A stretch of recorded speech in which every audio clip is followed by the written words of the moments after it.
ఉంటారో నేను ఒక 5 నిమిషాలు బ్యాక్ పోయి వస్తా.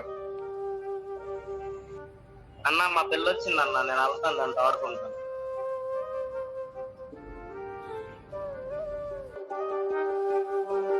మనం గేమ్ లో ఎలాంటి ఫ్రెండ్స్ కి ప్రియారిటీ ఇవ్వాలో తెలుసామో. నేను దగ్గర 6 years నుంచి గేమ్ ఆడుతున్నామో. ఇప్పుడు చాలా మంది ప్లేయర్స్ ఎలా ఉన్నారంటే మావా, నువ్వు గ్రాండ్ మాస్టర్ లో ఉంటేనో, లేక నీతో మంచి కలెక్షన్ ఉంటేనో, లేదంటే నీ లెవెల్ చాలా ఎక్కువ ఉంటేనో నువ్వు రిక్వెస్ట్ పెట్టిన వెంటనే యాక్సెప్ట్ చేస్తారు. ఇంకొందరు ఎలా ఉంటారు మావా అంటే, నువ్వు ఉన్నప్పుడు ఒకలా మాట్లాడతారు, నువ్వు ఆఫ్లైన్ వెళ్ళినప్పుడు వేరే వాళ్ళతో నీ గేమ్ ప్లే గురించి గానీ నీ గురించి గానీ బ్యాడ్ గా మాట్లాడతారు. ఒక 2 months 3 months నుంచి నీతో బాగా ఆడిన వాడు కొత్త ఫ్రెండ్స్ వస్తేనో, లేదంటే గేమ్ లో ఒక కొత్త అమ్మాయి పరిచయం అయితేనో నిన్ను వదిలేసి వాళ్ళతో ఆడటం స్టార్ట్ చేస్తారు. ఎలా అంటే మావా, సిచ్యువేషన్ కి తగ్గట్టు ఫ్రెండ్స్ ను మారుస్తారు మావా ఈజీగా. అసలు ఫ్రెండ్షిప్ అంటే ఇది కాదు మావా. నువ్వు వాడు ఎంత తిట్టుకున్నా సరే, నీ ఐడి ఎన్ని డేస్ ఆఫ్లైన్ లో ఉన్నా సరే, నువ్వు ఆన్లైన్ లోకి వచ్చిన వెంబడి యాడ్ చేస్తాడు. గేమ్ లో నేను ఎవరు ఏమన్నా సరే వాడు వచ్చి నిలబడతాడు సపోర్టెడ్ గా. ఇంకా గేమ్ లో కొత్త ఫ్రెండ్స్ ఎంత మంది పరిచయం అయినా సరే ఫస్ట్ ప్రియారిటీ నీకే ఇస్తాడు. ఒకవేళ నీకు సరిగ్గా ఆడడం రాకపోతే ఇలా కాదురా ఇలా ఆడాలని చెప్పేసి నిన్ను గైడ్ చేస్తాడు. అంతేకాని వేరే వాళ్ళతో ఎప్పుడు నిన్ను తక్కువ చేసి మాట్లాడాడు. మన ఫ్రెండ్ లిస్ట్ లో ఎంత మంది ఉన్నారన్నది కాదు మా, మనతో ఎవరు లేనప్పుడు మేమున్నాం మావా నీకు అని ఫ్రెండ్స్ మనకు కావాలి. ఈ ఫ్రీ ఫైర్ లో